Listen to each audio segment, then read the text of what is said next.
और केंद्र शासित प्रदेश लद्दाख की जनता के साथ मजबूती से खड़ी केंद्र सरकार ने एक बार फिर स्थानीय लोगों के अधिकारों और हितों की रक्षा की पुख्ता गारंटी दी है।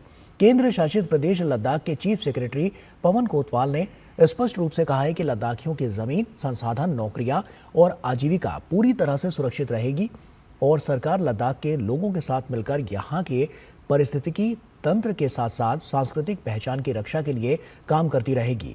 हालांकि पवन कोतवाल ने 24 सितंबर की दुखद घटना के लिए सीधे तौर पर कुछ वर्गों को जिम्मेदार ठहराया है। अपने बयान में उन्होंने साफ कहा है कि इन वर्गों ने एक पूर्व नियोजित दृष्टिकोण के साथ शांतिपूर्ण प्रक्रिया को पटरी से उतारने का काम किया। उन्होंने कहा कि जब सरकार के साथ बातचीत की तारीखें तय हो चुकी थी, तब भी जानबूझकर भूख हड़ताल जारी रखी गई और लोगों को गुमराह किया गया। वहीं पवन कोतवाल ने जांच एजेंसियों के पास घटना से जुड़े पुख्ता सबूत होने का भी दावा करते हुए जल्द सच सामने लाए जाने की बात कही।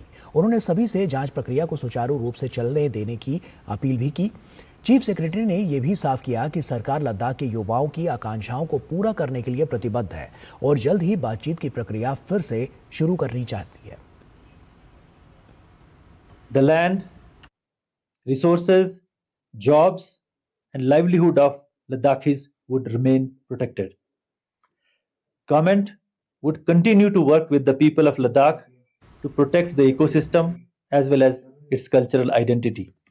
With a premeditated approach, certain sections worked to derail the process, continued the hunger strike despite the scheduled talks, and misled the people, thereby creating a law and order situation on 24th September and subsequent unfortunate development of loss of 4 precious lives.